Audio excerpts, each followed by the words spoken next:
자, 오늘은 크게 두 가지 주제로 말씀을 나눌 텐데요. 제목은 바벨론에 붙잡힌 성도. 사실은 제가 참고했던 책의 제목을 패러디한 제목입니다. 바벨론에 포로된 교회라는 책이 있어요. 비슷한 주제로 쓰여져 있는데 오늘은 성경에 나오는 짐승이 뭐냐? 짐승하면 짐승의 표, 또 여러분 그 초미에 관심을 갖고 있는 666 오늘 얘기할 거예요. 오늘 그리고 두 번째는 계시록에 나오는 바벨론의 의미가 뭘까? 짐승과 바벨론 이 두 가지 주제를 놓고 바벨론에 붙잡힌 성도라는 제목으로 말씀을 좀 나누도록 하겠습니다. 먼저 들어가기 전에 질문을 한 두 가지 하겠습니다. 우리가 그리스도인으로서 또는 일반인으로서 이 세상에 살아가는데 정치와 무관하게 살아갈 수 있습니까? 그럴 수 있나요? 불가능해요. 그렇죠? 사실은 크고 작은 차이가 있을 뿐이지 우리는 어떤 의미에서는 우리가 하나님의 나라라는 표현을 써요. 이 나라라는 자체가 뭘 전제로 합니까? 정치를 전제로 하는 표현입니다. 그러니까 쉽게 얘기하면 하나님의 선교라는 건 뭐죠? 이 세속의 나라의 가치를 밀어내고 그 땅에 선교를 한다는 건 어떤 질서를 세우고자 하는 겁니까? 하나님의 나라의 통치와 나라의 질서를 세우고자 하는 겁니다. 그래서 어쩌면 가장 정치와 밀접한 관계 개념으로 쓰여진 책이 사실은 계시록이에요. 예를 들어서 계시록이 쓰여지던 시대에 그 온 세상은 어느 나라의 질서 속에 있었습니까? 로마 제국이라는 가치관과 질서 속에 있었습니다. 그래서 그 시대의 사람들의 그 총체적인 가치관은 하나예요. 가이사가 주님이십니다. 기억나시죠? 그것이 그들의 인사였고 고백이었고 철학이었습니다. 그런데 그 로마 제국의 가치관 속에 하나님의 백성으로 교회의 성도로 살아내야 했던 그리스도인들의 입장에서는 가이사가 주님이라고 고백할 수 있나요? 불가능하죠. 목숨을 위협받는 박해가 있어도 경제를 수탈당하고 손해를 각오하는 아픔이 있어도 어린 양과 그의 아버지 하나님만이 나의 주님이시고 유일하게 경배를 받으실 분입니다. 이 고백을 할 수 있는 거예요. 그러니까 세상의 정치와 내 삶의 중심이 되는 하나님의 나라의 고백과 정치와 충돌이 일어날 수밖에 있어요, 없어요? 충돌이 일어날 수밖에 없어요.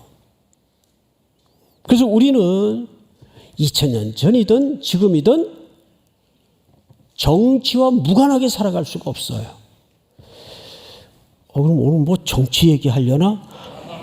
정치를 말하지만 정치 얘기는 아닙니다. 가끔 다행히 지금 이 설교를 하는 오늘 8월 첫 주가 정치의 계절이 아니라서 참 다행이에요. 이제 정치의 계절이 오면 유력한 분들이 3.1교회 찾아올까요? 안 찾아올까요? 찾아오죠. 사전에 비서관을 통해서 청을 합니다. 이렇게 일어나서 이렇게 인사라도 한번 하면 안 됩니까? 안 됩니다. 여든 야든 다 거절합니다. 그러나 이제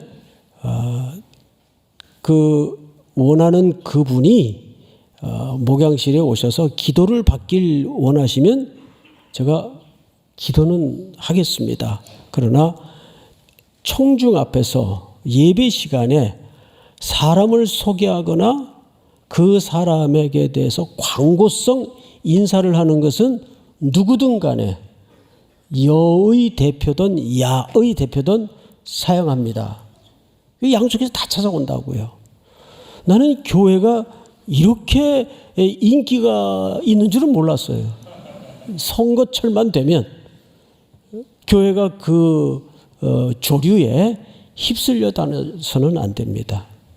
반대로 세상이 교회의 세력과 힘을 이용하려는 시도는 뭐 선거 때마다 필요한 주제가 일어날 때마다 원했던 것이 사실이에요. 반대로 교회가 세상의 정치적인 세력과 힘을 이용해서 이 세상을 어찌하려는 시도는 어린 양의 방법이 아닙니다. 교회가 그래서는 안 돼요. 그래서 교회가 세상의 힘을 빌려서 교회의 목적을 이루려는 것은 목적도 중요하겠지만 하나님이 목적만큼 중요하게 여기는 것이 방법입니다. 방법도 십자가의 방법 외에는 우리가 타협이나 허용을 해서는 안 됩니다. 딜레마죠. 참 어렵습니다. 그래서 우리 성도들이 개인적으로 정치에 참여하고 경제생활에 참여하고 문화생활에 참여하고 하는 것은 200% 찬성이에요. 그러나 교회라는 공동체가 어떤 주제를 가지고 세상에 나가서 뭐 예를 들면 선거 때마다 희한한 소리 하는 분들이 있어요. 서울시를 하나님께 바치겠습니다. 뭔 소리예요 이게? 예? 그쪽에서 들으면 열불내리겠지만 그건 성경이 가르치는 질서가 아니에요. 또 미국 같은 경우에는 아메리카를 다시 하나님께로, 말도 안 되는 얘기를 하고 있어요. 그 말은 좀 쉽게 이해를 하자면 교회와 성도들의 숫자와 힘을 규합해서 세상과 맞서자는 대단히 근시안적인 구도를 만드는 겁니다. 그래서 교회는 가끔 가다가 이제 우리 청년들 가운데는 왜 우리 교회는 이 부분에 대해서 침묵합니까? 왜 이 부분에 대해서 동참합니까? 동참하지 않습니까? 이런 이제 의문점을 가지고 질문할 때가 있어요. 그래서 그거는 개인적인 차원에서는 저는 적극적으로 찬성합니다. 그러나 그것을 교회의 이름으로 들고 나간다는 것은 대단히 그 혼란을 부채질할 수가 있습니다. 교회 안에는 여도 있고 야도 있고 다 있잖아요. 촛불도 있고 태극기도 있고 교회 안에 다 있잖아요. 그런데 교회가 어느 편을 들라는 얘기예요. 교회는 그런 정치적인 세력의 어느 한 편을 편드는 공동체가 되어서는 안 됩니다. 교회의 목적은 어느 쪽이든 하나님의 통치와 하나님의 나라를 하나님의 선교로 구현하는데 그 의도와 목적을 가져야 됩니다. 믿습니까? 자, 그러면 이제 첫 번째로 우리 계시록 13장을 좀 띄워주세요. 자, 짐승이 나오죠. 이제 첫 번째 다룰 주제입니다. 짐승이 입을 벌려 하나님을 향하여 비방하되, 이 짐승이 하나님의 공동체와 하나님의 백성들을 향해서 비방하는데 주특기입니다. 비방하되 그의 이름과 그의 장막 곧 하늘에 사는 자들을 비방하더라. 이 땅에 발을 딛고 살지만 하늘의 원리와 하나님의 가치를 붙들고 사는 백성들을 뭐 했다고 되어 있죠? 비방하더라. 자, 그러면 여러분 마저 읽고 한번 또 이야기를 이어가도록 하십시다. 7절 시작. 권세를 받아 성도들과 싸워 이기게 되고 각 족속과 백성과 방언과 나라를 다스리는 권세를 받으니. 여기 표현을 잘 보세요. 권세를 받아, 자기가 만들어낸 권세가 아니에요. 누구로부터 그 권세를 받은 거, 이 짐승이. 또 끝에 보니까 족속과 백성과 방언과 나라를 다스리는 권세를 어떻게 했어요? 받았어요. 근데 족속, 백성, 나라, 이거 어린 양께 사용되던 표현이란 말이에요. 흉내를 내는 거죠. 자, 그 흉내의 실질적인 내용을 우리 지난주 봤지만 한 번 더 확인을 해볼 겁니다. 8절을 마저 읽읍시다. 죽임을 당한 어린 양의 생명책에 창세 이후로 이름이 기록되지 못하고 이 땅에 사는 자들은 다 그 짐승에게 뭐하리라? 그를 경배한, 이 세상의 어떤 짐승 같은 존재를 경배한다 그 말이에요. 아직 짐승이 뭔지는 잘 모르겠어요. 근데 이 짐승이 누구로부터 권세를 받았단 말이에요. 누가 준 권세인가? 우리 13장 1절부터 좀 헤아려 보겠습니다. 내가 보니 바다에서 한 짐승이 나오는데, 이 짐승이 어디서 나왔어요? 바다에서 나왔어요. 그 성경에는 바다에서 악한 영들과 악한 것들이 나온다고 통섭적으로 알고 있었습니다. 그 바다에서 한 짐승이 올라와요. 근데 뿔이 10이요, 머리가 7이라. 그 뿔에는 10왕관이 있고 그 머리들에는 뭐가 붙어 있죠? 신성모독하는 이름들이 있더라. 그러니까 하나님의 이름을 비방하고 모독하는 이름들이 머리에 쓰여져 있더라 그 말이죠. 다음 절. 내가 본 짐승은 지난주 봤죠. 표범과 비슷하고 그 발은 곰의 발 같고 그 입은 무슨 입? 자, 이 세 짐승을 응집해서 걸러지는 가장 드러내고 싶은 이미지의 의미가 뭐예요? 파괴력, 힘을 얘기하는 거예요. 힘. 그러면 그 당시에 가장 파괴력 있는 나라가 가장 절대적인 힘이죠. 가진 나라가 어느 나라입니까? 로마입니다. 사실은 이 짐승은 로마를 얘기하는 거예요. 자, 또 읽어볼까요? 용이 자기의 능력과 보좌와 큰 권세를 그에게 주었더라.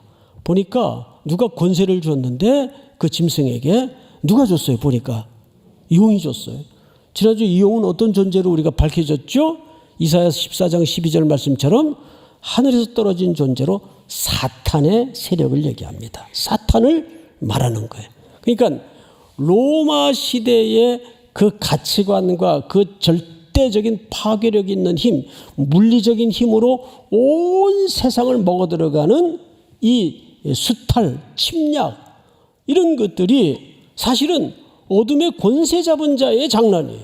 그래서 강력한 나라를 형성하게 만듭니다. 그 정점에는 로마가 있고 로마의 더 깊은 정점에는 황제의 보좌가 있는 거예요. 그 보좌에 누가 앉아 있습니까? 황제가 앉아 있는 거죠. 그래서 황제는 신적인 존재로 추앙을 받았죠. 자, 3절을 볼까요? 그의 머리 하나가 상하여 죽게 된 것 같더니, 여기 예수님이 흉내를, 어린 양의 흉내를 내는 거죠. 어린 양의 죽음과 부활을 흉내내는 겁니다. 근데 흉내예요. 잘 보세요. 그의 머리 하나가 상하여 죽게 됐습니까? 죽었습니까? 죽게 된 것 같습니까? 흉내내는 거예요. 그리고 그 죽게 되었던 상처가 나았어요. 뭘 연습하는 거죠?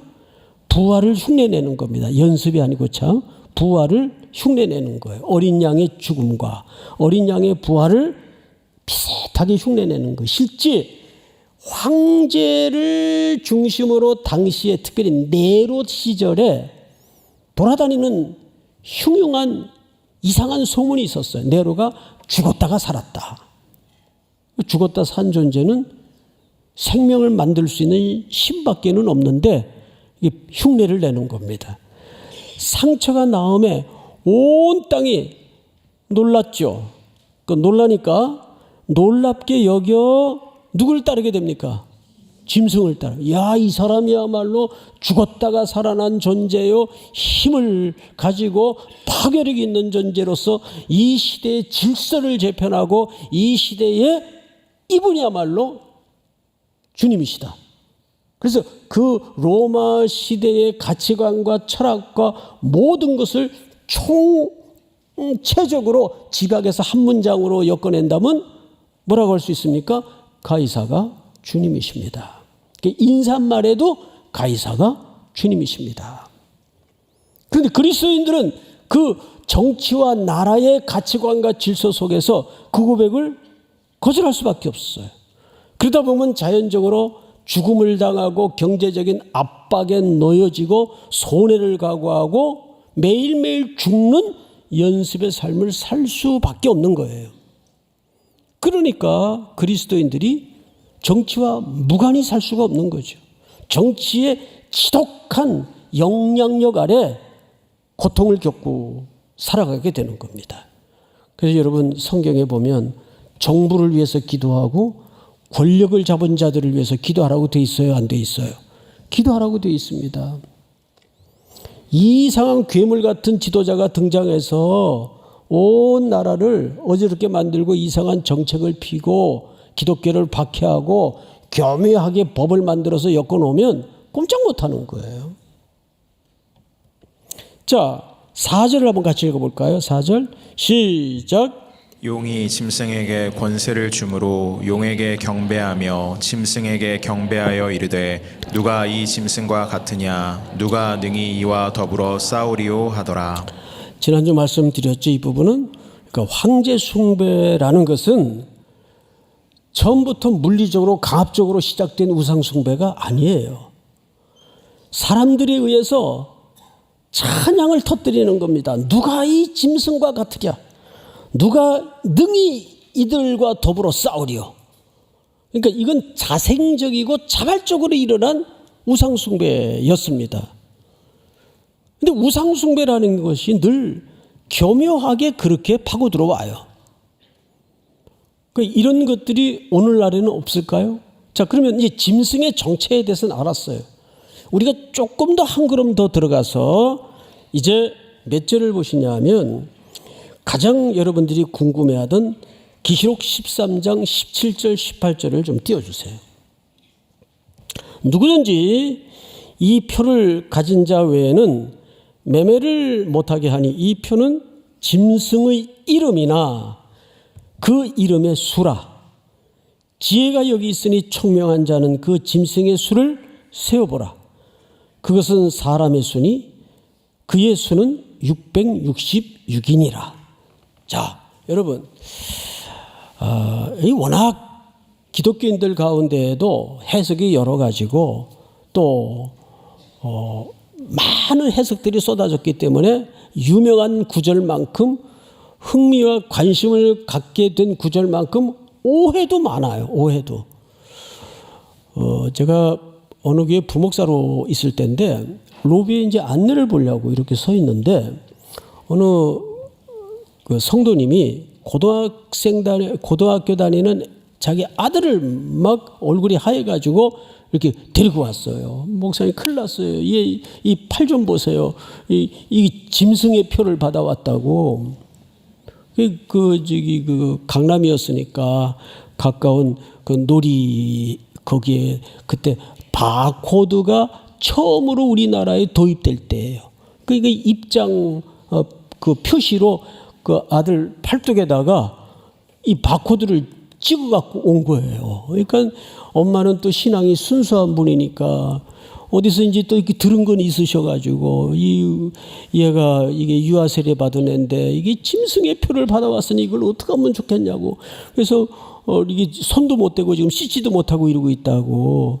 그래서 제가 침 발라가지고 손을 비벼봤더니 그 번지면서 없어지더라고요. 집사님 괜찮아요. 이거 그냥 그 입장하는 표에 불과하지 이게 무슨 짐승의 표냐고.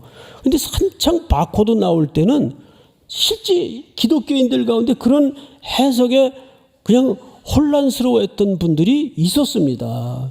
지금 바코드 없는 데가 어디 있어요. 더 웃기는 거는 서울 시내에 666번 버스가 다녔어요.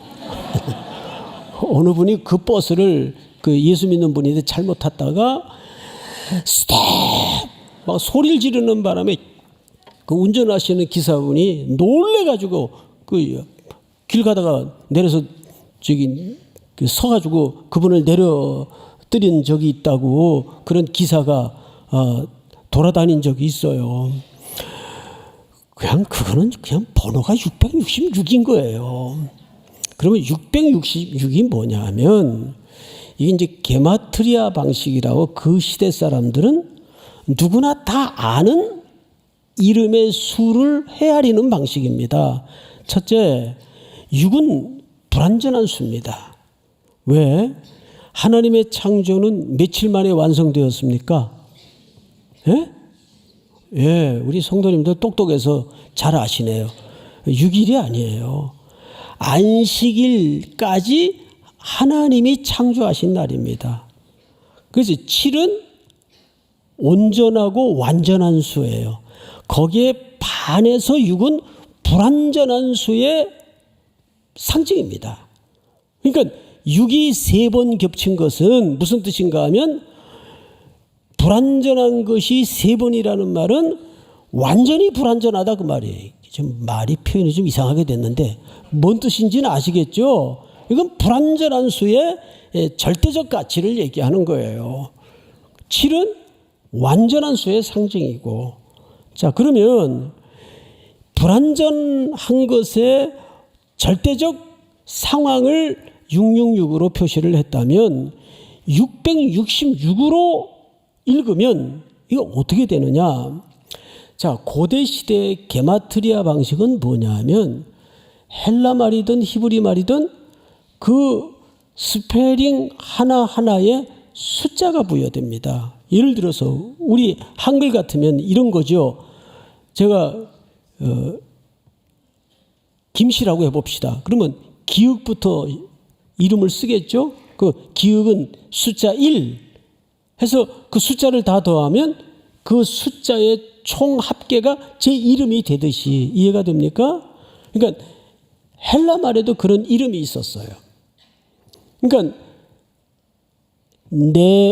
네로 황제, 그러니까 네로 카이사르 하면 그 수가 1005가 됩니다. 헬라식으로 합산을 하면. 근데 그거를 히브리어로 바꾸면 666이 되는 거예요.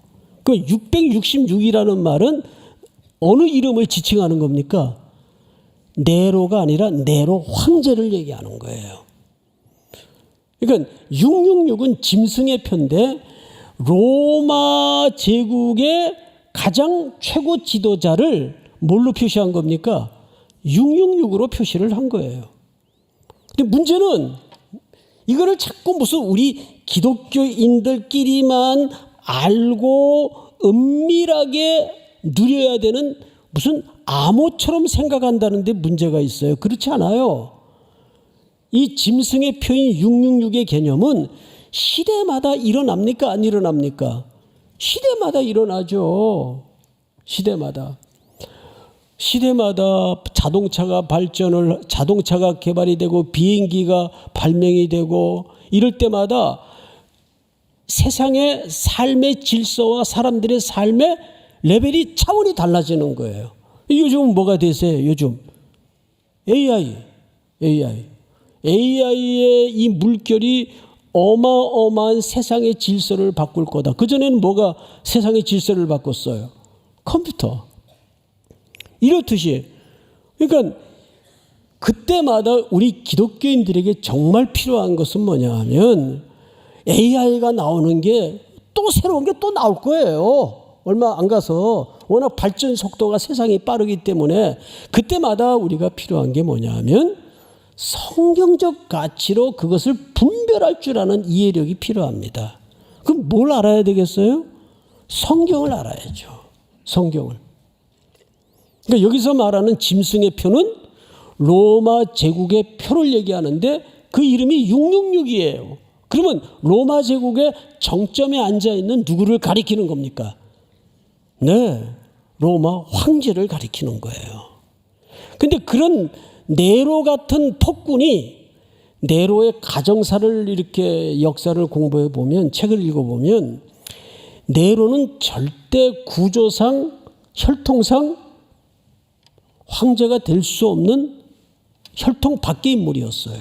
그 어머니 때문에 황제가 됐는데 어머니가 굉장한 그 욕망가입니다. 어쨌든 아들을 안쳤는데 역사의 괴물을 안치게 된 거죠. 그 네로 때문에 얼마나 많은 그리스도인들이 짐승의 가죽을 씌워서 원형 경기장에 던져지고 사자의 밥이 되고 톱으로 켬을 당하고 화재 방화범으로 몰려서 고초를 겪었습니까? 그건 역사의 생생한 기록들이지 않습니까? 그 네로는 정신병을 앓았다 그래요. 기록에 보면 그 집안의 혈통 자체가 그 옳은 정서를 가진 혈통이 아닙니다. 자, 그렇다면 성경을 다시 보세요. 방금 띄웠던 그 본문을 좀 보십시다. 누구든지 이 표를 가진 자 외에는 매매를 못하게 하니, 이 말은 무슨 뜻인가 하면 매매를 못하게 한다는 말은 고대 로마 시대에는 가이사에게 충성을 고백하는 자만 길드라는 상인조합에 들어가도록 돼 있어요. 거기에서 카드 발급도 되고 은행 거래도 되고 돈도 빌려 쓸 수 있고, 그런데 거기에 가입이 안 되면 일단 먹고 사는 문제에서부터 직격탄을 맞습니다. 매매가 자유로울 수 없고 핍절하게 살 수밖에 없어요. 그럼 그 사람들이 누구겠습니까? 그리스도인들이란 말이에요. 그래서 매매를 못하게 하니 이 표는 곧 짐승의 이름이나 그 이름의 수라. 지혜가 여기 있으니 총명한 자는 그 짐승의 수를 세어보라. 그것은 사람의 수니 그 수는 666이니라. 이제 여기에 대해서 혼란을 일으키지 마시기 바랍니다. 여기서 성경에서 말하는 666은 뭐 장차 또 누가 666이냐. 이건 시대마다 일어나는 어떤 질서고 가치관이고 현상입니다. 자, 그러면 이제 건너뛰어서 나머지 한 주제로 건너가겠는데요. 바벨론이 뭐냐, 바벨론이. 계시록에 나오는 바벨론은 무엇을 가리키는 것이냐. 자, 계시록 17장을 좀 띄워주세요. 또 7 대접을 가진 7 천사 중 하나가 와서 내게 말하여 이르되 이리로 오라. 많은 물 위에 앉은 큰 음녀가 받을 심판을 내게 보이리라. 여기 큰 음녀는 로마 제국을 얘기하죠. 땅의 임금들도 그와 더불어 음행하였고, 땅의 임금들 복수로 썼죠. 그것은 뭐냐 하면 로마라는 절대 제국 아래 빌붙어 살던 주변에 지배당하고 속국이 되어 로마의 질서와 로마의 가치관과 로마의 원리를 따라 살아가던 그 로마 제국의 모든 나라들을 얘기합니다. 땅의 임금들도 그와 더불어 음행하였고 땅에 사는 자들도 그 음행의 포도주에 취하였다. 성경에서 음행이라고 성적인 표현을 쓸 때는 하나님 아닌 존재에게 경배의 대상을 삼고 이탈하는 모든 세상의 상황들, 모든 세상의 행동들을 성경에서는 음행이라고 표현합니다. 다음 절. 다 같이 시작. 곧 성령으로 나를 데리고 광야로 가니라. 내가 보니 여자가 붉은빛 짐승을 탔는데 그 짐승의 몸에 하나님을 못 오가는 이름들이 가득하고 7 머리와 10 뿔이 있으며. 로마가 짐승의 등을 타고, 이 짐승은 누가 준 권세예요? 사탄이 준 권세예요. 짐승의 등을 타고 짐승의 몸에 하나님을 못 오가는 이름들이 가득하고 7 머리와 10 뿔이 있으며. 다음 절.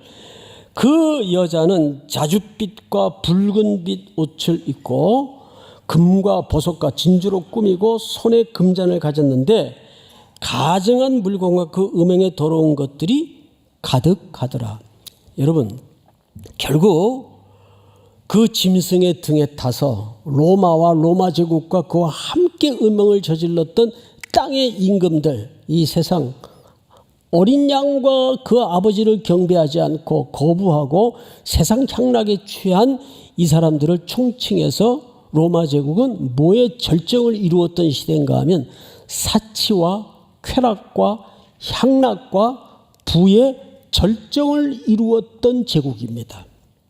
그래서 여러분 그 시대를 배경으로 한 문헌들 또 뭐 몇 개 그 영상들을 보면 야, 지금 2000년이 지난 이 시대에도 인간이 어떻게 이렇게 악하고 더럽고 향락과 사치와 부에 취해 살 수 있을까 싶을 정도로. 그러면 결국 바벨론은 누굴 가리킵니까? 로마 제국을 얘기하는 거예요. 또 짐승은 누굴 가리킵니까? 로마 제국을 얘기하는 거예요. 근데 같은 로마 제국을 말하는데 두 가지 메시지를 담고 있는 거예요. 짐승은 힘, 로마 제국의 힘, 질서, 파괴력. 바벨론은 뭘 가리키는 거예요? 로마 제국 아래서 그 짐승들의 힘을 빌려 등에 타고 벌어지는 어마어마한 쾌락, 사치, 향락 이런 걸 얘기하는 거예요.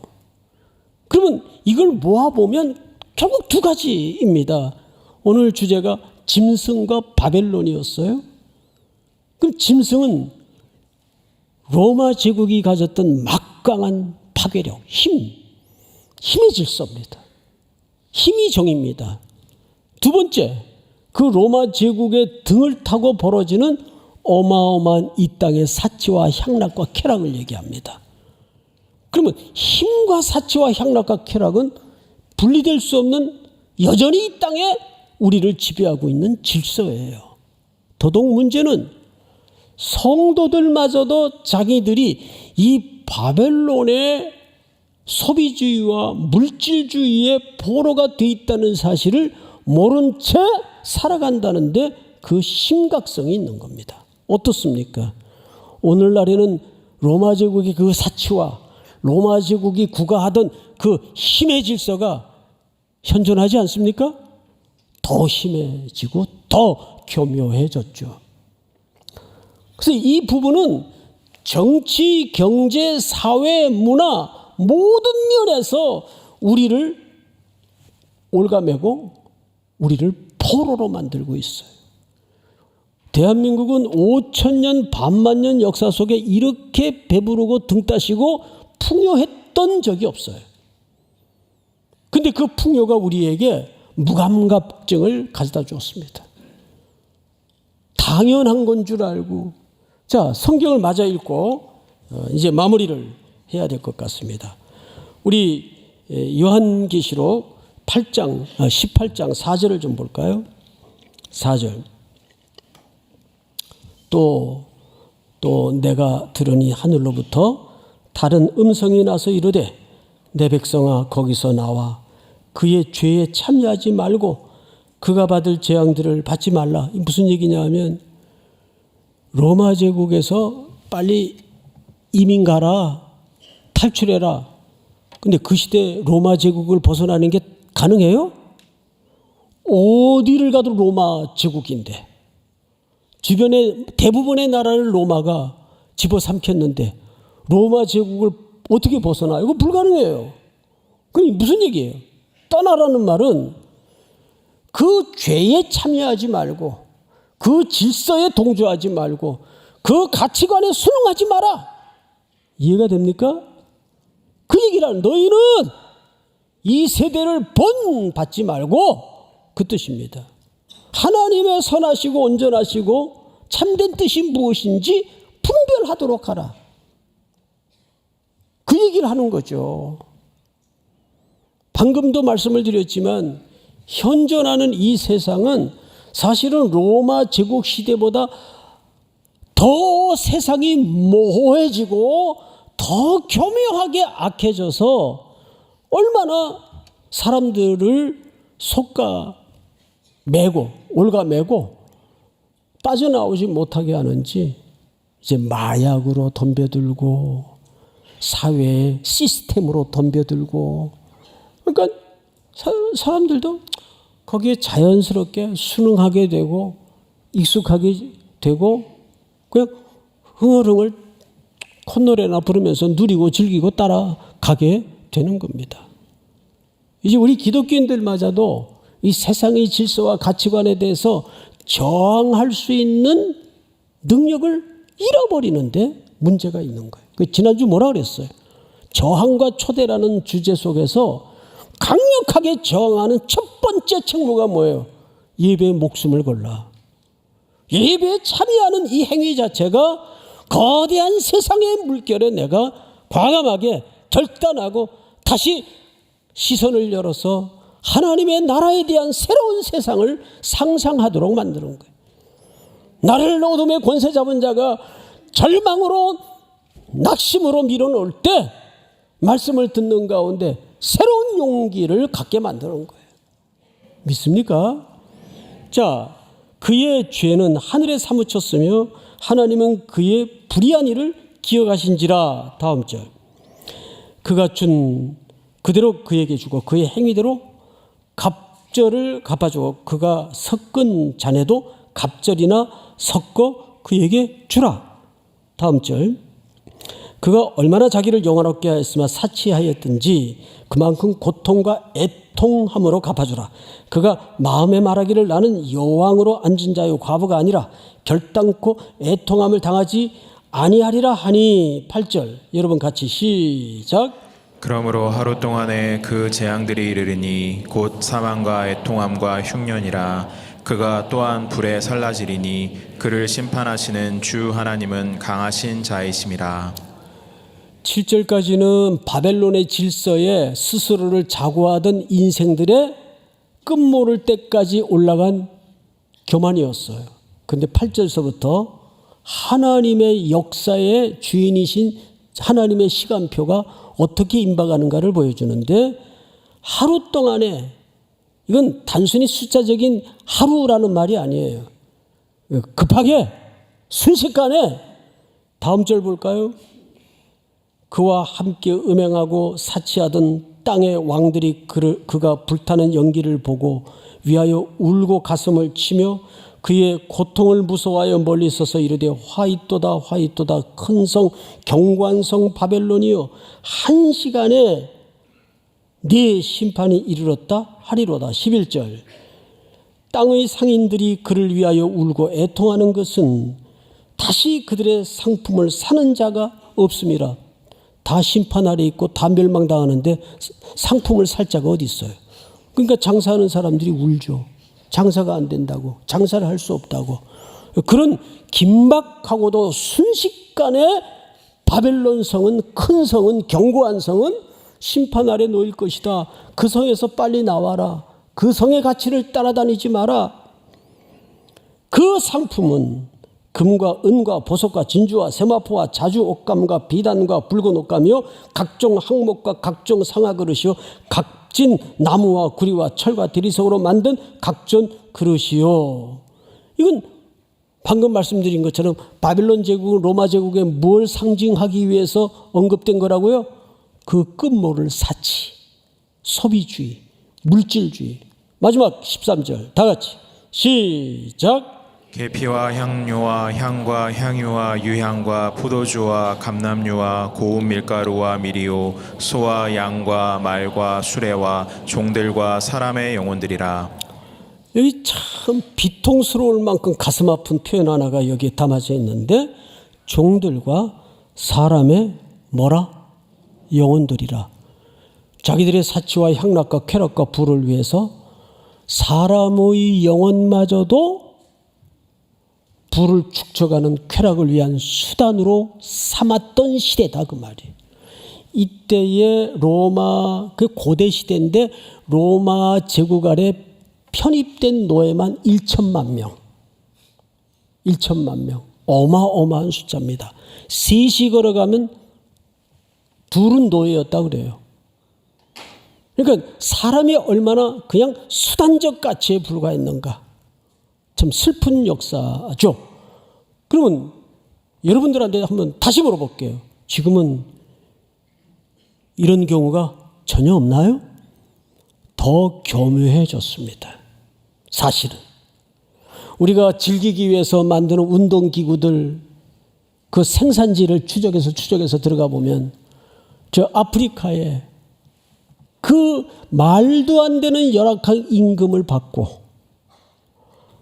12살, 11살 아이들이 한참 부모 밑에서 보호와 양육을 받아야 할 아이들이 그 공을 꼬매고 그 물건들을 생산해야 되고, 근데 받는 것은 하루도 지탱하기 어려운 열악한 임금. 근데 우리가 그걸 다 추적해서 요건 되고 요건 안 되고 이렇게 살 수가 없단 말이에요. 심지어는 이단들이 운영하는 기업에서 생산하는 것들이 있어요. 우리 이거 모르고 사 먹는다고요. 그럼 결국 궁극적으로는 뭐가 됩니까? 이단들이 적그리스도의 행위를 하는데 결국 도와주는 격이 되는 거예요. 예를 들어 북쪽에다가 돈 퍼붓는 거, 이게 얼마나 엄청난 결과를 지금 가져다 줍니까? 계속 핵 쏘아 올리고 폭탄 쏘아 올리고 못된 짓 하는데 도와주고 있는 거예요, 사실은. 이건 뭐 온 세계가 다 아는 사실 아니에요. 그렇잖아요, 여러분? 그러니까 이런 세상에, 이런 바벨론 같은 세상에 우리가 살다 보니까 제일 필요한 게 뭐냐면, 이번에 AI, 그전에는 컴퓨터, 그전에는 자동차, 비행기, 이런데 홀딱홀딱 놀라지 말고 그때마다 그리스도인은 성경에서 어떤 가치를 붙들어야 되는가?